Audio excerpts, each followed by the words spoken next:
주셨습니다. 우리 함께 찬양하겠습니다. 39장. 새 찬양으로 39장이 같습니다. 옛날 통일찬송가로도 39장입니다. 주 은혜를 받으려 39장 우리 함께 찬양하겠습니다.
이 시간 마음을 모아 우리의 삶의 기쁨이 되시는 주님께 영광 돌리는 귀한 예배를 드리겠습니다.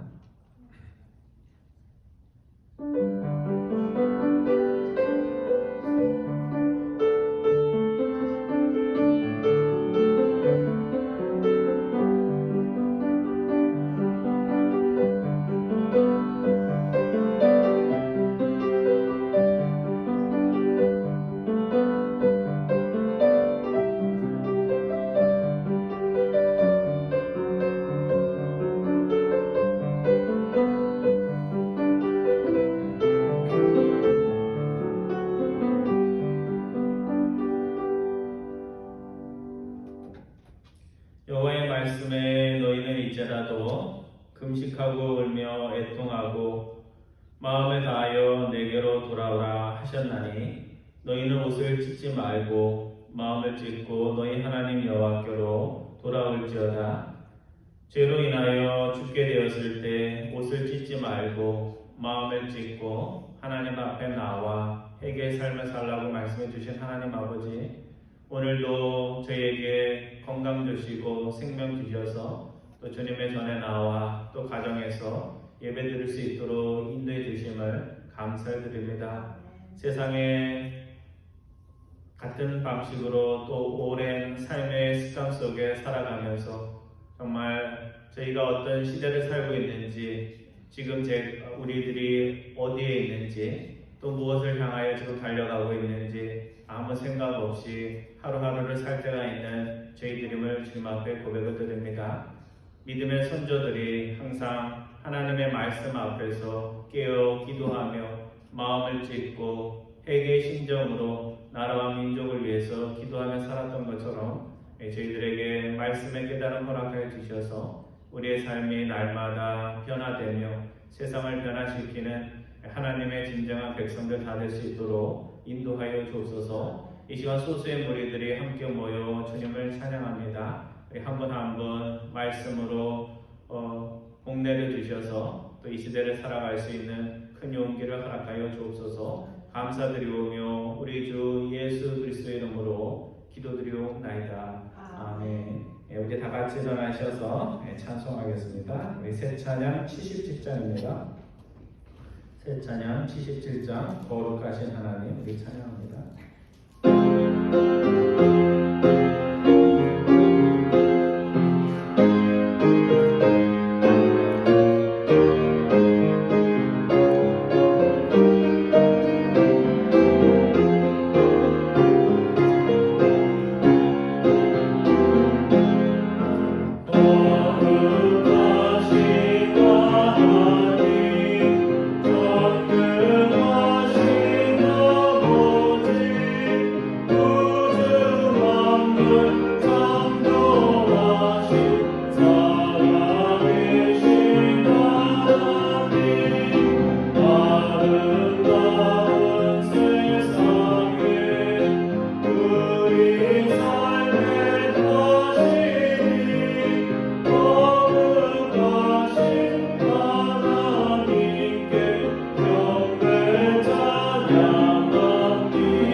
27번.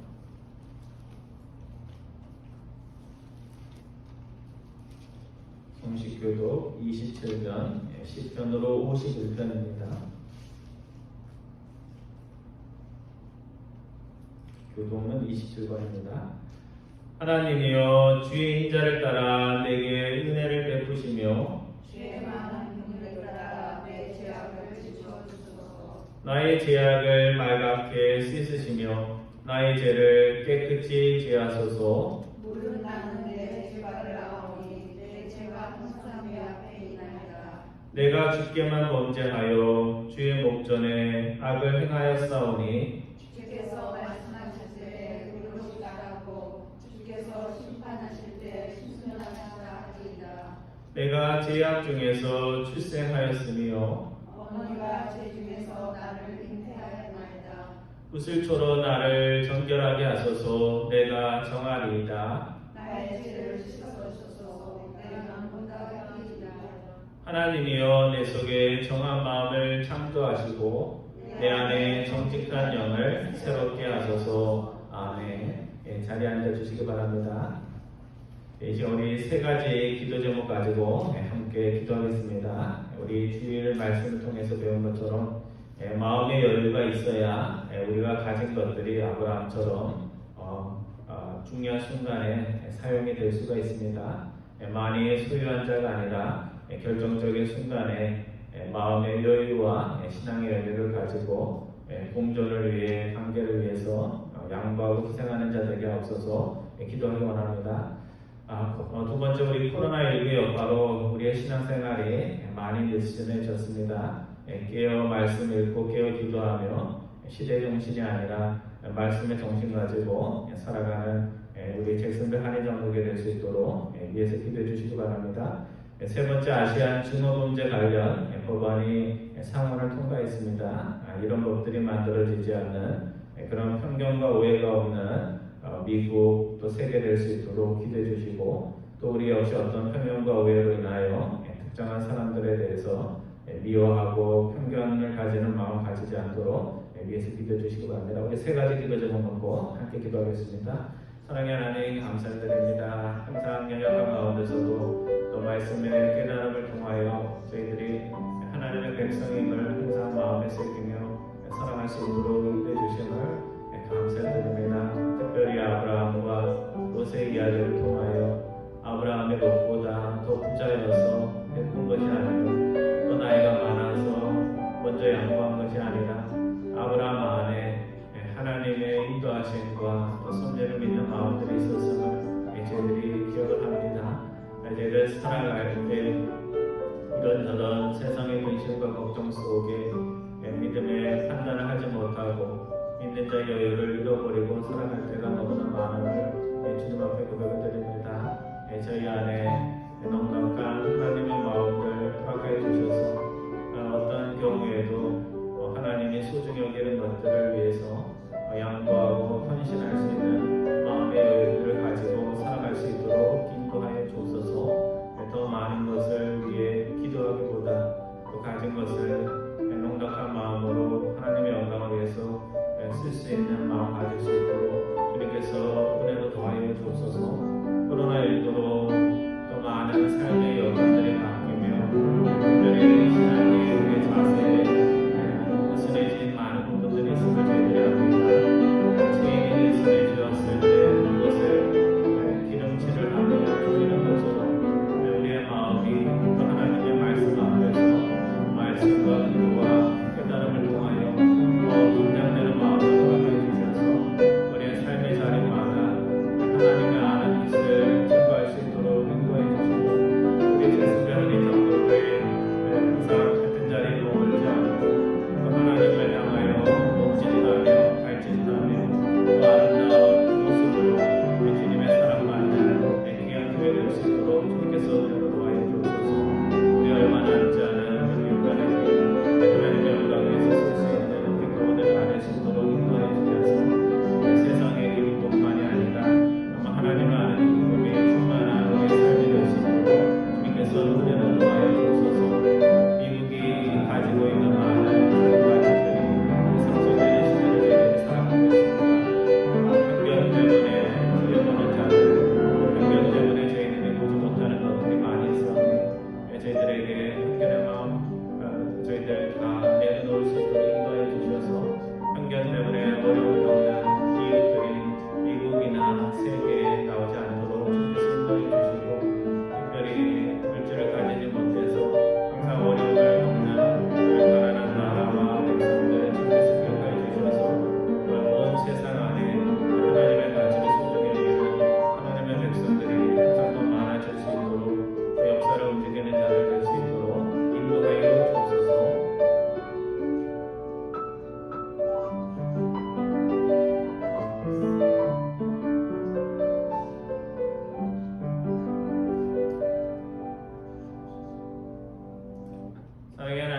감사드립니다. 또 한 자리에 모여 예배하며 같은 기도의 제목으로 기도할 수 있도록 인도해 주시니 감사드립니다.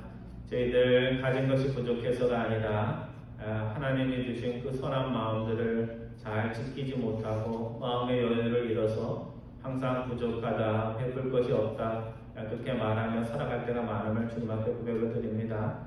아브라함이 연장자여서 더 부자여서 베푼 것이 아니라 하나님에 대한 인도하심에 대한 궁극하심에 대한 굳건한 믿음이 있었던 것처럼 저희들 마음에 그런 마음의 여유들이 넘칠 수 있도록 인도하여 주옵소서.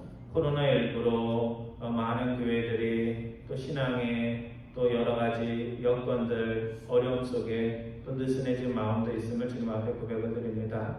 하나님이 저희를 부르신 그 소명의 뜻을 항상 기억하며 스스로의 삶의 체인에 느슨해진 것은 조이며 기름칠을 하며 하나님을 위해 영광된 일을 계획하며 실행할 수 있는 잭슨빌 한인 장로교회 될 수 있도록 인도하여 주옵소서.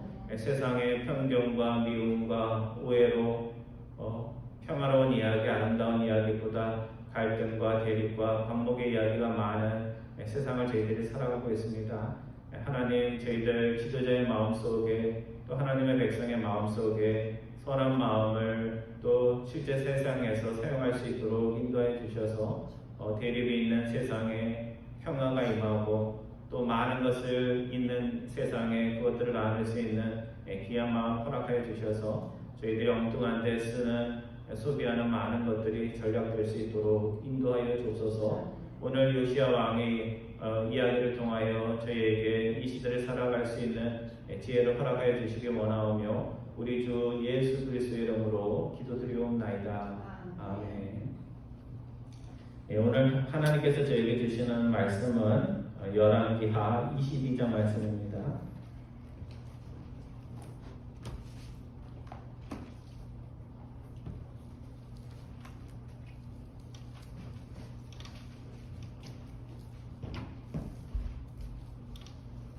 열왕기하 22장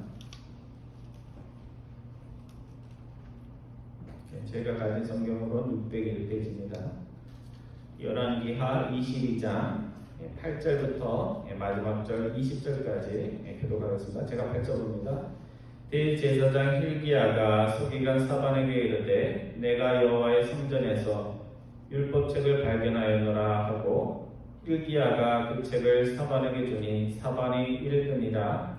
서기관 사반이 왕에게 돌아가서 보아야 이르되 왕의 신복들이 성전에서 찾아낸 문을 수다 여호와의 성전을 막한 율법책을 발견하였다 하고 또 서기관 사반이 왕에게 말하여 이르되 제사장 힐기야가 내게 책을 주더이다 하고 사반이 왕의 앞에서 읽음에 왕이 율법책의 말을 듣자 거기로 찢으니라.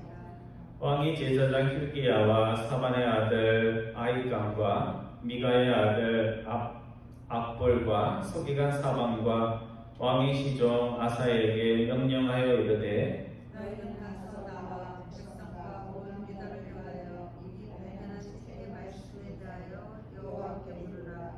우리 조상들이 이 책의 말씀을 듣지 아니하며 이 책에 우리를 위하여 기록된 모든 것을 하지 아니하였으므로 여호와께서 우리에게 내리신 진노가 그러다.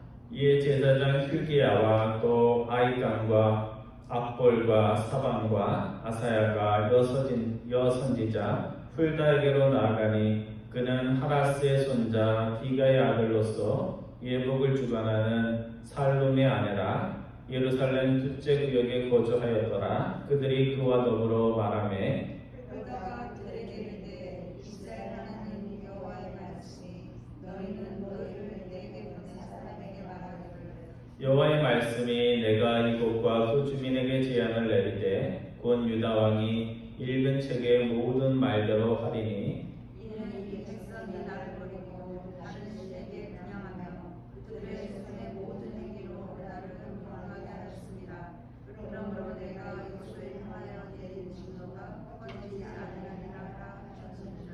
너희를 보내 여호와께 묻게 한 유다 왕에게는 너희가 이렇게 말하라. 이스라엘의 하나님 여호와가 이같이 말씀하셨느니라. 내가 들은 말들에 대하여는 내가 애굽과 그 주민에게 대하여 빈터가 되고 저주하니라 하나를 내가 듣고 마음이 부드러워져서 여호와 그 앞에서 변비하여 없으실 짓고 못하였으므로 나도 내 말을 듣는노라. 여호와가 말하니 20절 말씀 같이 봅니다. 그러므로 보라, 내가 너로 너의 조상들에게 돌아가서 하나님 요실로 들어가게 하리니 내가 이곳에 내리는 모든 재앙을 내 눈이 보지 못하리라 하셨느니라 하니 사자들이 왕에게 보고하리라. 아멘.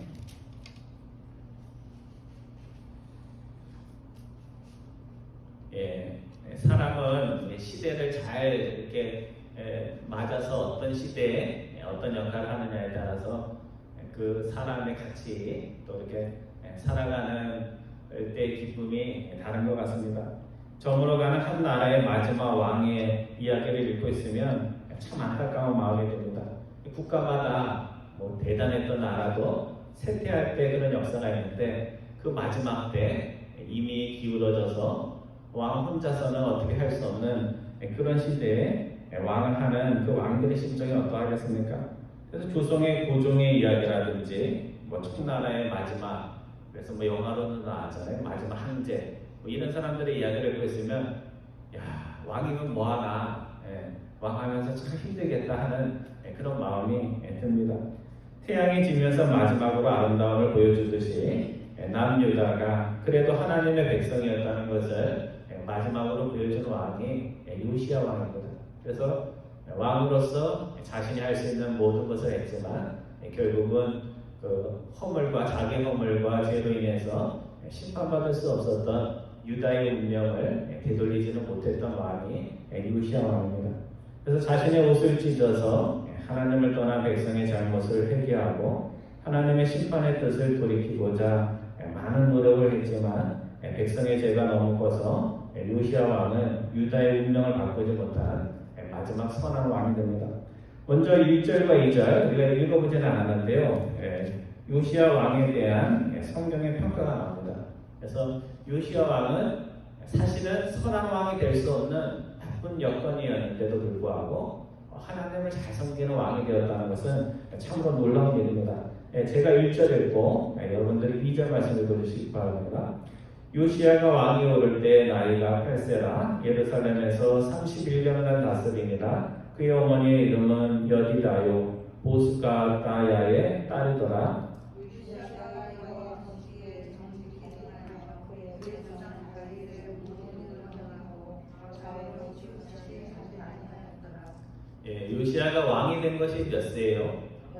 8살. 그러니까 한국 초등학교 나이로 하면 몇 학년이에요? 1학년입니다. 국민학교 1학년, 초등학교 1학년의 나이에 왕이 됐습니다. 제가 생각을 해봤어요. 초등학교 1학년 때 나는 뭐 했나? 그랬더니 뭐 친구들하고 운동장 뛰어놀았고 또 이제 시골에서 자랐으니까 여름에는 내과 가고 또 가을 되면 논에 가가지고 메뚜기도 잡고 잠자리 있으면 잠자리도 잡고 뭐 이렇게 놀아야 할 나이가 8살이에요. 근데 그때 한 나라를 책임지는 책임의 자리에 올랐던 겁니다. 그러니까 뭐 이렇게 부러워할 그게 아니죠, 그렇죠? 8살에 왕이 된다는 건 그렇게 좋은 일은 아닙니다.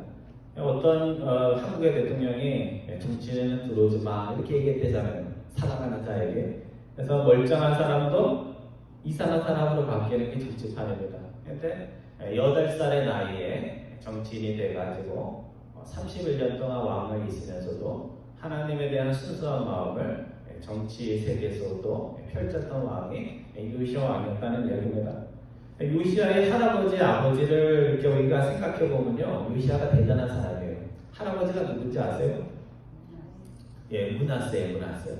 그래서 북이스라엘의 나쁜 왕 하면 아합이 떠오르고 남유다에서 최고로 나쁜 왕 하면 그 요시야의 할아버지 므낫세입니다. 그래서 히스기야라는 선한 아버지가 있었지만 그 밑에서 태어났는데도 55년 동안 그냥 반세기 동안 유다의 왕 중에서 가장 오랫동안 왕을 하면서도 가장 나쁜 일을 많이 해가지고 그 그 문화세 때문에 나라가 망했다고 할 정도로 성경에 나쁜 왕이 할아버지입니다. 그리고 자신의 아버지는 2년도 채 왕으로 통치를 못했는데 그 짧은 기간 하나님께 영광도 돌리면 좋잖아요. 근데 그 2년 동안 나쁜 짓 하다가 안 좋은 일로 세상을 떠나게 됐습니다. 여러분, 할아버지도 악하고 아버지도 신앙적으로 악하면 좋은 손자, 아들이 나올 수 있나요? 어렵죠. 정말 불우한 가정이잖아요. 영적으로 굉장히 불우한 가정이었는데도 불구하고 요시아는 그런 할아버지와 이렇게 본보기가 될 수 없는 아버지 밑에서 정말 하나님의 큰 좋은 평가를 받는 사람이 되었다는 것은 놀라운 것입니다. 오늘 우리는 무엇이 잘못되면 내 탓 이렇게 안 하고 항상 환경 탓, 내 와이프 때문에, 내 주위 사람들 때문에 내가 이거 못 받게 못 컸다 하는 그런 마음들을 가집니다. 잘 되면 누구 때문에 잘 되는 것 같아요?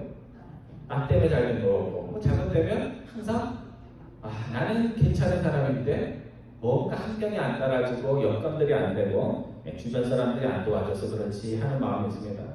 근데 요시야 왕은 어떻게 해서 할아버지와 아버지와 다른 그런 선한 왕이 될 수 있었을까?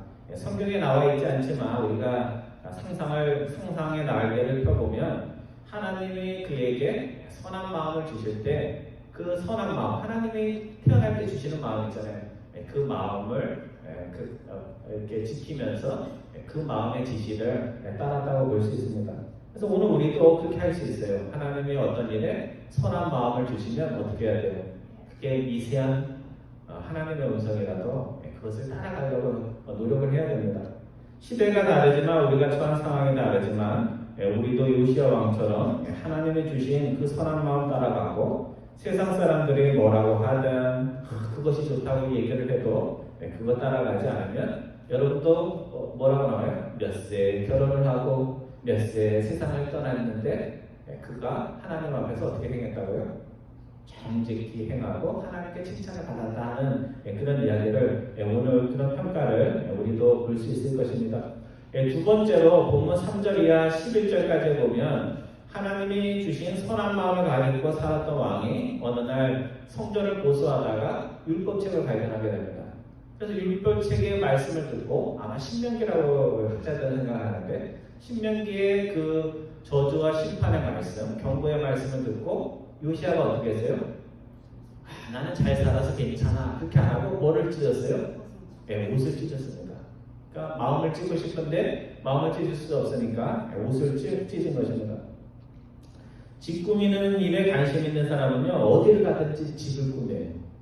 그래서 집이 멀쩡하고 남들 볼 때 좋은 집에서 산다고 하는데도 맨날 가보면 버러지를 고치고 집을 고치고 그렇게 합니다. 왜? 관심이 어디에 있기 때문에? 집에 있기 때문에 그래요. 이제 멋있는 집을 이렇게 꾸미다 보면 더 잘 꾸미고 싶은 마음이 생기는 거잖아요. 그렇게 하게 됩니다. 근데 성전에 관심 있는 사람의 눈에는 뭐가 보일까요? 성전에 이렇게 허물어진 것들이 보입니다. 제가 보기 때는 교회 허물어진 건 누구 눈에 제일 많이 띄냐면 목사님이 제일 많이 띄는 건데요. 창문 안 올라가는 거, 고장난 것들이 눈에 보입니다. 그래서 성전 건물이 무너진 것이 있든지 제사와 관련해서 고칠 것이 필요하든지 그런 것에 요시아가 관심을 가졌습니다. 할아버지 므낫세가 55년 동안 통치를 하면서 우상을 섬겼으니까 하나님께 예배드리는 성전과 제사드리는 성전의 형태가 어떠하였겠습니까? 아마 성전에서 일하는 사람들 제대로 먹을 것도 안 줘가지고 많은 사람들이 나 내일이 더 이상 할 수 없어 하면서 아마 고향으로 돌아갔을 것입니다. 또 성전 여기저기 성막들이 있는데 이제 낡고 찢어져가지고 바람이 불면 그 성막에 그 커튼들이 막 이렇게 낡았을 것입니다. 또 제사에 필요한 도구들도 없어가지고 제사 한번 드리려고 하면 뭐가 어디에 있지 뭐가 어디에 있지 하면서 그 제사용품들도 찾지 못해서 애를 먹었을 것입니다. 그러니까 요시야 왕이 성전을 수리하는 일을 챙겼다는 것은 요시야 왕이 하나님께 예배드리는 것이 얼마나 중요한지를 알고 있었다는 것입니다. 그래서 이처럼 우리가 하나님께 선한 일을 시작을 하면 하나님께서 두 번째, 세 번째 선한 일을 할 수 있도록 돕습니다. 그래서 그게 참 중요해요. 내가 할 수 있는 작은 일이라도 먼저 하면 하나님께서 어떻게 해요? 더 큰 선한 일을 할 수 있는 능력과 기회를 주십니다. 근데 내가 할 수 있는 것도 안 하면 어떻게 돼요? 자꾸 뺏기게 돼요. 선한 일을 할 수 있는 그 내일인데도 불구하고 그것들을 뺏기게 됩니다. 그래서 성전을 수리하다가 사반이 돌아와서 왕이 시키신 일 다 했는데 대제사장인 힐기야가 성전에서 뭐를 발견했다고요? 율법책을 발견했다고 호들갑을 떨며 기뻐하면서 오는 겁니다. 여러분, 성전에서 율법책이 발견된 것이 이상하고 놀라운 일인가요? 아니면 너무나 자연스러운 일인가요? 여러분, 교회에서 어떤 분이 목사님, 장로님, 성전에서 아니 교회에서 성경책이 발견이 됐어요. 그러면서 막 기뻐하고 그러면 이상한 거예요, 안 이상한 거예요? 이상한 거예요. 근데 사실은 요시야 시대로 보면 이상한 게 아니에요. 왜냐하면 할아버지 므낫세가 55년 동안 있으면서 성전에서 성경을 읽었을까요, 안 읽었을까요? 안 읽었어요. 지금 성경이 어디가 있는지, 그 율법의 두루마리가 어디에가 있는지 아무도 없었던 것입니다. 그래서 서기관 사반이 왕 앞에서 이제 율법책 하나님의 말씀을 읽었는데 왕이 그 말씀을 읽고 즉시 옷을 찢게 된 것입니다. 그러니까 만약 요시야 왕이 하나님을 향해서 선한 마음이 없었다면 어떻게 했을까요? 율법의 책 가운데 하나님 말씀 안 들으면 다 망하고 잘못되고 사업에 망하고 안 좋은 일만 생긴다라면 악한 왕이었으면 어떻게 했을 것 같아요? 예? 재수 없다. 그거대로 되면 안 되겠다 싶으니까 그거 빨리 어디 내 눈에 안 띄는 데다 갖고 가라. 아니면 불태워버려라. 이렇게 얘기를 했을 것입니다. 근데 요시야 왕은 하나님의 말씀을 경외하는 자였기 때문에 멀쩡하고 좋은 옷을 찢었습니다. 그래서 지금 사반이 읽은 율법책에 하나님을 떠난 나라와 백성들에게 닥칠 운명과 재앙 이야기를 듣고 너무나 놀라서 그렇게 행동을 한 것입니다. 그래서 학자들은 이 율법책 안에 그 다음 장에 보면 23장 언약이라는 말이 나오거든요. 그래서 신명기의 말씀을 아마 발견했을 거다. 신명기가 들어가 있는 율법책을 발견했을 거다. 그렇게 추정을 합니다. 그래서 신명기 28장 20절에 보면 우리가 잘 아는 말씀이죠. 19절까지는 축복에 대한 말씀이고요. 20절 이하에 보면 훨씬 더 길게 하나님의 말씀에 청정하지 않는 백성에게 닥칠, 자기 백성에게 닥칠 하나님의 무서운 심판이 나옵니다. 거기에 보면 하나님의 백성들이 하나님을 떠나면 머리의 하늘은 노처럼 뜨겁게 되고 지글지글 타는 태양이 될 것이고 또 땅은 철처럼 되고 비가 내려야 할 하늘은 비는 내리지 않고 티끌과 모래가 떨어질 거다. 그렇게 얘기하고 있습니다. 또 하나님의 백성들이 전쟁에 나서 적군에 피하여 너희의 시체가 공중의 새와 땅의 짐승들의 밥이 될 것인데 너희 시신을 먹는 새와 짐승들을 쫓아낼 줄 리가 없을 것이다. 이렇게 적혀져 있습니다. 그러니까 요시야가 그 말씀을 듣고 정말 그렇게 되겠다, 우리나라가 그렇게 되겠다 하는 마음이 들어서 옷을 찢은 것입니다. 성도 여러분, 여러분은 최근에 내가 이렇게 살면 안 돼 하면서 여러분의 멀쩡한 옷을 찢어보신 적이 있으시나요? 선수가 없는 찢어본 적이 없으시죠? 선수가? 그러니까 오늘 우리는 옷을 찢기는커녕 이 옷은 내가 비싸게 준 옷이야 하면서 장롱에 잘 모셔놓고 이쁜 옷 입고 또 멋진 양복 입고 이러면서 누군가가 목사님 그 양복 참 멋있네요 그러면 기분 좋아하고 그렇게 하면서 살아가고 있습니다. 사도행전에 보면 예루살렘 거민들이 사도들이 예수님의 이야기하고 마지막에 뭐라고 하냐면 너희가 죄 없는 이에 피를 흘렸다 죽였다 하면서 그들의 잘못을 지적할 때 그 예루살렘에 있는 거민들이 어떻게 반응해요? 어찌할꼬 하면서 탄식의 소리를 합니다. 그러니까 자신이 잘못한 이야기를 누가 해줬는데 어찌할꼬 하면은 복음이 들어가는 거고요. 내 마음에 내가 뭐 그렇게 나쁜 사람이라고 하면서 기분 나쁘다고 그러면 복음이 안 들어가는 겁니다. 그래서 내 인생 내 지혜로 살던 예루살렘의 콧대 높은 사람들이 그 시골에서 올라온 사도들의 말을 듣고 그게 진리의 말씀에 그 교만한 마음이 찔려서 회개 겸손한 말을 한 것입니다. 이 어찌할꼬의 탄식이 있고 난 뒤에 예루살렘에 복음의 능력이 나타났다는 것을 오늘 우리가 기억을 해야 됩니다. 오늘 요시야 왕은 하나님 앞에서 정직히 행하였다 이렇게 평가를 받습니다. 영어 성경에 조금 다르게 번역이 되어 있는데 이 정직하다는 의미가 뭘까에 대해서 김난주 목사님이 정직에 대해서 이런 말을 했습니다.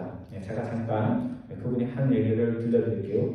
겉멋들린 신앙생활은 파멸의 지름길입니다. 오늘날 교인들의 영성이 신앙이 깊어지지 않는 가장 커다란 이유는 허세, 허위, 거짓, 가식, 위선들이 교회에 너무 깊숙이 뿌리 박고 있기 때문입니다. 한 사람의 영성의 진정한 척도는 능력이 아니라 그가 얼마나 진실한 사람인가 하는 것입니다. 허위가 있는 곳에는, 거짓이 있는 곳에는 참에 획기가 없습니다. 자신에 대해 정직히 하지 못한 사람들은 하나님을 거스르며 살았던 자신의 죄의 심각성을 깨닫지 못하기 때문입니다. 오늘 우리는 저 사람 교회를 위해서 큰일 하는 사람이야 그걸 칭찬하지만 결국은 하나님 앞에서 뭐가 중요해요? 내가 정직한가, 나의 모습을 정직하게 모아서 하나님이 이렇게 하면은 잘못될 거라 하는 그 말씀이 누구의 말씀으로 들려야 돼요? 하나님 나에게 하신 말씀으로 듣고 그걸 듣고 어찌알고 하는 사도행전의 고백이 나와야 됩니다.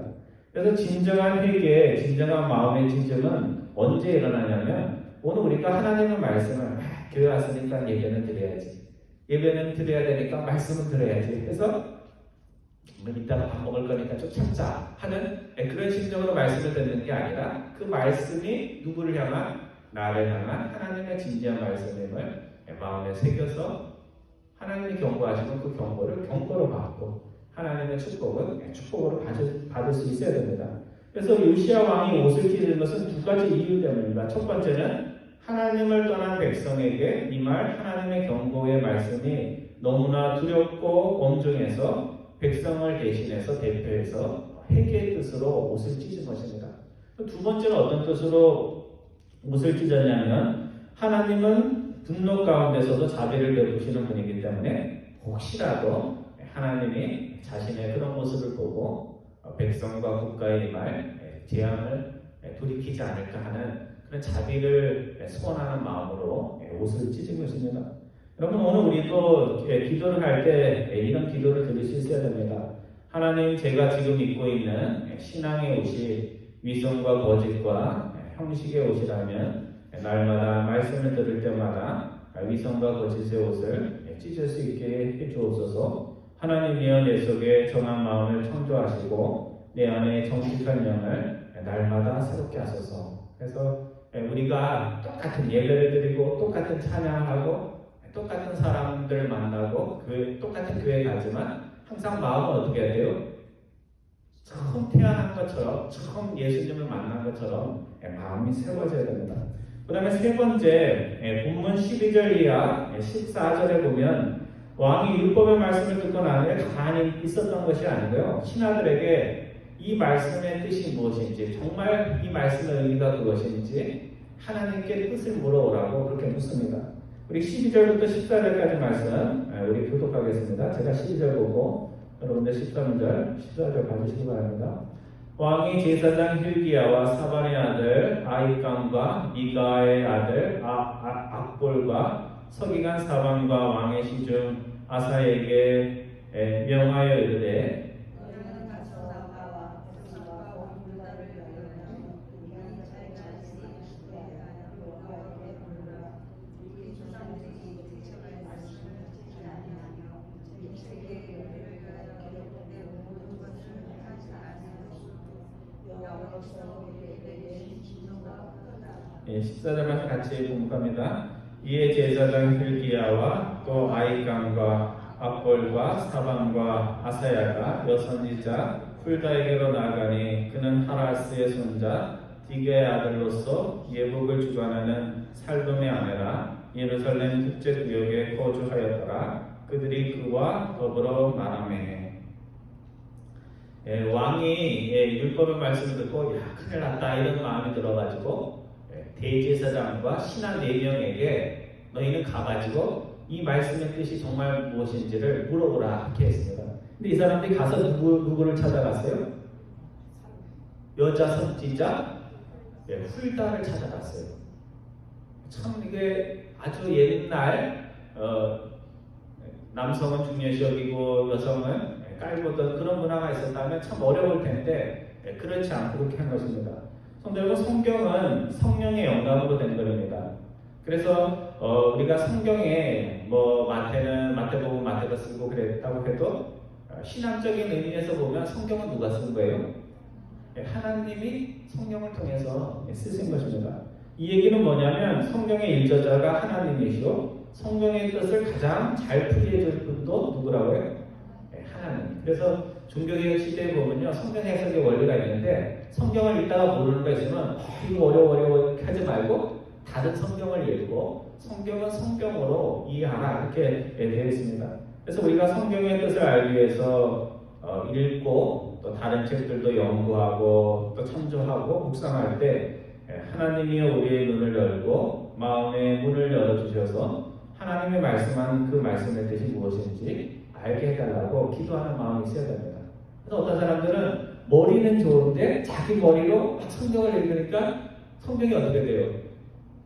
누가 복음이 되는 게 아니고 무슨 복음이 돼요? 내가 복음이 되는 거예요. 성경이 있는데 항상 읽으면 자기 방식대로 읽는 거예요. 자기 유리한 대로. 그러니까 그렇게 읽으면 안 되고 하나님께 겸손한 마음을 주셔서 성경이 있는 그대로 이해될 수 있도록 해달라 그렇게 해야 됩니다. 두 번째, 왕은 제사장과 신하들에게 가서 하나님께 뜻을 구할 때 나를 위해서, 나의 백성을 위해서, 온 유다를 위해서 하나님의 말씀의 뜻이 무엇인지를 구해오라 그렇게 말씀합니다. 성경은 배경적으로 보면 이스라엘 백성들에게 또 신약은 초대교회에 주신 그런 말씀입니다. 하지만 그 의미는 그 과거 시대 과거 사람들에게만 적용되는 것이 아니라 이 하나님의 말씀은 오늘 이 시대를 사는 우리를 위해서 주신 말씀입니다. 그래서 요시아가 신하들을 시켜서 나를 위해서 또 하나님의 백성들을 위해서 뜻을 물으라고 한 것처럼 오늘 우리도 성경을 읽을 때 그냥 한번 읽어보지 그게 아니고 항상 뭐가 있어야 돼? 마음에 하나님이 나를 위해서, 우리 교회를 위해서, 우리 가정의 자녀들을 위해서 어떤 말씀을 하시나 하는 그 궁금증과 질문을 가지고 하나님의 말씀을 읽으면 더 구체적으로 다옵니다. 그래서 어떤 분들은 뭐 성경에 이게 대단한 말씀이라고 하지만 성경에 대단한 말씀, 안 대단한 말씀이 없어요. 내 가정에 정말 중요한 말씀이면 남들이 중요하게 여기지 않는 성경길 줘도 얼마든지 중요한 말씀이 될 수가 있습니다. 그 다음에 세 번째, 제사장과 신하들이 하나님의 말씀의 의미를 깨닫기 위해서 누구를 찾아갔다고요? 훌다를 찾아갔는데 여자 선지자를 찾아갔습니다. 지금으로 얘기하면요, 그 한 나라를 대표하는 종교 지도자가 누구를 찾아간 거예요? 여자 신앙인을 찾아가가지고 뜻을 묻는 겁니다. 여러분도 잘 알다시피 이번에 75세의 한국 여자 배우인 윤여정 씨가 아카데미 여우 조연상을 받아가지고 지금 뭐 뉴스 보면 난리도 아니에요. 그래서 옛날에 그렇게 칭찬도 안 하던 사람들이 윤여정 대단하다고 그러고 뭐 인생 얘기도 하고 지금 관심이 너무너무 많아서 이분이 어떻게 할 바를 모르는 그런 처지가 됐습니다. 근데 이번에 상을 받은 분의 나이가 몇 살이라고요? 75세. 여러분 75세 여기 넘으신 분이 계신가요? 없으신 것 같아요. 그래서 지금은 그녀의 솔직한 학법이 사람들의 칭찬을 받고 막 그러죠. 솔직하고 뭐 말도 잘하고 영어도 잘하고 그런다고 그렇게 얘기를 하는데 사실은 처음에 TV에 나왔을 때요. 많은 한국 남성들, 저를 포함해서 그녀의 신경질적인 말투, 뭐 이상하게 그런 말투를 한국 남자들이 별로 안 좋아했어요. 여러분들 한국에 있을 때 이렇게 있을 때 그랬습니다. 그런데 이제 나중에 보니까 결혼 생활도 순탄하지 않고 결국 결혼 13년 만에 아주 오래 전이죠. 마침표를 찍고 당시 이혼이 많지 않던 시대에 이혼녀로 생계를 위해서 다시 연결을 시작하면서 그 사람을 바라보는 시선이 그렇게 곱지만은 않았을 것입니다. 그래서 본인이 말한 것처럼 생계를 위해서 연결을 시작했지만 그냥 대중들이 좋아하는 그런 연기자가 아니라 자신 안에 진정성을 담아서 자신의 철학을 가지고 연기를 했는데 그것이 어디서 인정을 받은 거예요? 한국에서는 인정을 못 받고 결국은 이제 시대를 잘 만나고 또 이렇게 세계에서 인정을 받게 됐습니다. 그래서 연기 인생 55년 만에 그냥 우연이 된 것이 아니고 실력이 있어서 실력이 있는 거죠, 그렇죠? 실력이 없으면 외국 사람들이 아시아인들에게 상을 안 주는데 어떻게 상을 받을 수 있었겠습니까? 그래서 한국 배우가 상을 받아서 기쁘기도 하지만 75세의 할머니가 생계를 위해서 연기를 시작하고 생계만을 위해서 연기한 것이 아니라 자신의 진정성과 개성을 담아서 연기를 하다가 이렇게 국제대회에서 상을 받아서 저렇게 남들이 볼 때는 좀 이렇게 벗어난 틀을 가지고 있어도 자신의 소신을 가지고 연기하는 사람은 저렇게 성공할 수 있구나 하는 것을 젊은 사람들에게 보여줬기 때문에 75세에도 저렇게 상을 받는데 뭐 20세 여러분들은 아직 75세도 안 됐잖아요, 그죠? 그러니까 여러분들도 이제 소망을 가져야 돼요. 그러니까 국제대회에서 상을 받는 게 아니고 나도 내가 소중히 여기는 가치를 가지고 살면 언젠가 하나님께 상을 받을 것이라는 마음을 가져야 됩니다. 여러분 배우면은 나이도 없고 학력도 필요 없고 배우면은 성적도 아무 소용이 없습니다. 배울 것이 있다면 나이 어린 사람에게도 어떻게 해야 돼요? 배워야 돼요. 손자 보고도 배워야 돼요. 손자가 옆에 있는 손자에게 뭐 맛있는 거 있는데 나눠주면 어떻게 해야 돼 우리도? 나도 저 손자처럼 살아야 되겠구나 하는 그런 것을 배워야 됩니다. 또 성별이 다른 이에게도 배워야 돼요. 남자는 여자에게 배우고 여자는 남성에게도 배워야 됩니다. 또 한국 사람도 배울 거 있으면 일본 사람에게도 배워야 됩니다. 그래서 젊어서만이 아니라 죽을 때까지 배우는 자세로 살면 구르는 돌에 이끼가 묻지 않듯이 우리의 영혼에 세상의 더러운 것들이 묻지를 않습니다. 마지막으로 본문 15절 이하 20절의 말씀은 요시야 왕의 눈물 어린 회개에도 불구하고 하나님께서 심판의 뜻을 되돌리지 않으시고 심판의 시간표대로 유다의 나라가 역사 속에서 사라지게 되었다는 것을 말씀을 하고 있습니다. 좀 길지만 16절부터 20절까지 말씀 우리 다시 한번 교독하겠습니다. 제가 16절 봅니다. 여호와의 말씀이 내가 이곳과 그 주민에게 재앙을 내리되 곧 유다 왕이 읽은 책의 모든 말대로 하리니 이는 이 백성이 나를 버리고 당신에게 향하며 그들의 손의 모든 행위로 나를 경하게 하였습니다.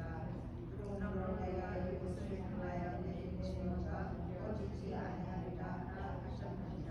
너희를 보내 여호와께 묻게 한 유다 왕에게는 너희가 이렇게 말하라. 이스라엘 하나님 여호와가 이같이 말씀하셨느니라. 내가 들은 말들에 대하여는 내가 이곳과 그 주민에게 대하여 그림표가 되고 저주가 되리라 하나를 내가 듣고 마음이 부드러워져서 여호와 구원의 앞에서 경배하여 옷을 찢고 통회하였으므로 나도 내 말을 들었노라 여호와가 말하느니라. 20절 말씀 같이 봅니다. 그러므로 보라 내가 너로 너희 조상들에게 돌아가서 편안히 묘실로 들어가게 하리니 내가 이곳에 내리는 모든 재앙을 내 눈이 보지 못하니라 하셨느니라 하니 사자들이 왕에게 보고하니라. 사람들은 뭐 대단하게 이만은 꼭 될 거야. 그래도 나중에 보면 하루 전에 얘기한 것도 본인이 까먹어요. 본인이 까먹고 그거대로 안 이루어지는 경우가 많습니다. 그러니까 남들이 나한테 뭐 좀 섭섭한 얘기를 했다고 해도 여러분 너무 개의치 마세요. 본인이 까먹어요. 본인이 까먹어요. 그러니까 사람의 말은 우리가 아무리 힘줘서 얘기해도 그거대로 꼭 이루어지질 않습니다. 근데 하나님의 말씀은 어떨까요? 하나님의 말씀은 아무리 부드럽게 얘기를 해도 그 말씀들은 다 이루어집니다. 우리가 하나님을 믿으면 결국 하나님의 말씀도 믿을 수밖에 없습니다. 그래서 본문 16절에 보면 여선지자가 유다 왕에게 당신이 읽은 책의 내용 그대로 모든 것이 어떻게 될 거라고요? 이루어질 것이다. 그렇게 말씀합니다. 그래서 요시야가 죽고 난 후에 23년이 흐른 후에 하나님의 성전이 있는 예루살렘이 폐망합니다. 바벨론에서 폐망하는데요. 성전이 있는 예루살렘이 폐망한 그 사건, 그것이 이스라엘 백성들한테는 트라우마예요. 그래서 사실은 성경의 구약의 모든 내용들이 그 악몽과 같은 그 사건을 거꾸로 되새기면서 쓰여졌다 이렇게 볼 수 있는 말씀이라고 볼 수 있습니다. 그러니까 사실은 인간적으로 보면 패망한 얘기를 왜 적겠어요. 그렇지만 신앙의 관점에서 우리가 하나님을 떠났더니 이런 일들이 이루어졌다는 것을 신명기 역사관을 가지고 기록을 한 것입니다. 성도 여러분, 왜 요시야가 옷을 찢는 회개를 했음에도 불구하고 나라의 운명이 돌이켜지지 않았을까? 열왕기 하를 기록한 저자는 이렇게 얘기합니다. 한번 찾아볼까요? 한 장 넘기셔가고 23장 26절 23장 26절 우리 찾아서 한번 다 같이 공독하겠습니다. 열왕기 하의 저자는 뭐라고 얘기하는지 23장 26절입니다. 시작. 그러나 여호와께서 유다를 향하여 내리신 그 크게 타오르는 진노를 돌이키지 아니하셨으니 이는 므낫세가 여호와를 경노하게 한 그 모든 경노 때문이라. 그러니까 성경 자체로 보면 그 요시야의 할아버지가 하도 악해가지고 하나님 용서해 주려고 해도 용서해 줄 수 없었다 이렇게 되어 있지만 사실은 므낫세 한 사람 때문에 나라가 망한 것은 아닙니다. 하나님께서 왕 때문에 나라와 백성들을 멸망에 내버려 두진 않습니다. 그러니까 이것은 왕이 악해서뿐만 아니라 백성들도 왕처럼 너무나 악해서 한 사람의 의로운 왕의 해결을 가지고는 나라의 운명을 돌이킬 수 없는 지경이 되었다 하는 그런 말씀입니다. 이 뜻은 무슨 뜻이냐면 가정이 살기 위해, 교회가 살기 위해서는 또 한 나라와 민족이 살기 위해서는 몇 사람만 대표해서 회개해서 될 일이 아니라는 겁니다. 여러분, 가정에 누가 기도를 해야 돼요? 가장이 기도해야 되지만 가장만 기도해서 되나요? 가장이 기도하고 함께 자녀들도 함께 기도해야 됩니다. 교회에서는 누가 기도해야 돼요? 기도 열심히 하는 목사님 대표를 하세요. 그러면 우리 교회 지켜줄게요. 그게 안 맞는 거예요. 누가 기도해야 돼요? 목사도 기도하고 사모님들도 기도하고 그리고 교회 나오시는 모든 분들이 함께 교회를 위해서 기도해야 됩니다. 그래서 한 사람의 회개가 불씨가 되어서 가정 전체 믿음의 불이 붙고 교회 전체 기도의 불이 붙고 나라 전체 회개의 불이 붙을 때 그것을 통해서 하나님께서 심판을 계획했다가도 자비의 역사로 바뀔 수 있다는 그런 말씀입니다. 그래서 요시야 왕은 하나님 앞에 겸손한 모습을 보여서 심판의 날을 너는 직접 보지는 않을 거다 그렇게 얘기합니다. 우리 히스기야 이야기 때도 똑같은 얘기가 나오죠. 그렇죠? 멸망은 올 것이지만 너의 우둔한 결정 때문에 패망이 올 거예요. 바벨론이 쳐들어올 것이지만 내가 내 눈으로 보지 않을 것이다 그렇게 얘기해 줬습니다. 여러분, 착한 왕 요시야 왕이 하나님의 이 말씀을 듣고 어땠을까요? 나는 그래도 불행한 일을 안 보게 되네 하면서 행복했을까요? 아니면 나만 이렇게 심판에서 벗어났다는 것에 대해서 마음이 더 무거웠을까요? 마음이 더 무거웠겠죠. 그래서 성도 여러분, 우리 장로교회를 프레스테리안이라고도 하지만 장로교회를 또 리폼드 처치라고도 불러요. 그래서 이렇게 아틀란타 가보면 리폼 처치 이렇게 돼 있는데 그 교회 이름으로 그렇게 한 거고 장로교회는 리폼드 처치입니다. 이 얘기는 뭐냐면 리폼드 처치가 강조하는 게 있어요. 뭐냐면 말씀을 강조해요. 말씀을 통해서 계속해서 교회가 존재하는 한 자기 스스로를 개혁하라는 의미에서 개혁교회라는 말씀이 있는 겁니다. 그래서 세상에서는 개혁한다는 누구를 개혁하려고 그래요? 자신의 정치적 상대방들을 개혁하면서 자신은 개혁의 지체가 되고 저 사람들은 뭐라고 해요? 적폐라고 그래요. 개혁의 대상 적폐라고 그래요. 이거 참 무서운 거예요. 나는 개혁해야 될 사람, 저 사람은 내 개혁을 받아야 될 사람 이렇게 생각을 하면 얼마나 독선에 사로잡히는지 모릅니다. 근데 이 개혁교회라는 말은 그런 뜻이 아니에요.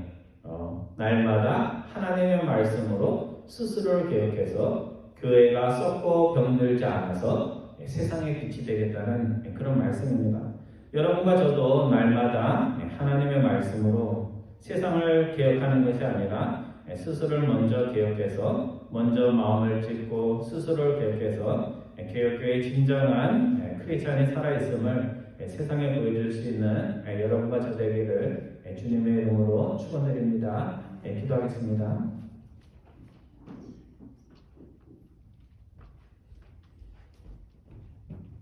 사랑의 하나님, 유다 나라에 심판이 온 것은 그들이 심판이 올 것을 알았을 때가 아니라 하나님의 말씀대로 살지 않으면서도 인생이 잘 되고 나라와 민족이 잘 될 것이라는 착각과 자만 속에 있었을 때 유다 나라의 패망이 왔음을 저희들이 성경을 통해서 압니다. 요시야 왕이 마지막 믿음의 불씨를 불태우며 멸망으로 가는 나라와 민족을 돌이키고자 하였지만 한 사람의 회개와 눈물로는 그것이 가능하지 않았음을 저희들이 압니다. 저희들에게 깨달음 허락하여 주셔서 회개의 역사 가운데 함께 참여하는 개인, 가정, 교회, 국가 될 수 있도록 인도해 주셔서 하나님이 패망과 멸망을 계획하였을지라도 그것을 돌이킬 수 있는 그런 아름다운 역사가 일어날 수 있도록 인도하여 주옵소서. 스스로를 먼저 개혁하기에 어디에 있든지 남을 개혁하지 않아도 세상의 개혁에 조금이라도 임하지 않은 하나님의 백성들 다 될 수 있도록 인도하여 주옵소서. 감사드리오며 우리 주 예수 그리스도의 이름으로 기도드리옵나이다. 아멘. 우리 다 같이 일어나셔서 마지막 찬양하겠습니다. 찬송가 336장입니다. 통일 찬송가로 383장, 336장, 한람과 핍박 중에도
극진하신 사랑하심과 성령님의 능력 부어주심이 오직 우리의 삶을 새롭게 하시는 힘은 하나님의 말씀 가운데 있음을 항상 기억하며 요시아처럼 말씀 안에 내가 먼저 개혁되기에 개혁된 하나님의 역사에 동참하기를 마음에 소원하는 사랑하는 모든 교우들 위해 지금으로부터 영원토록 함께 하시기를 축원하옵나이다.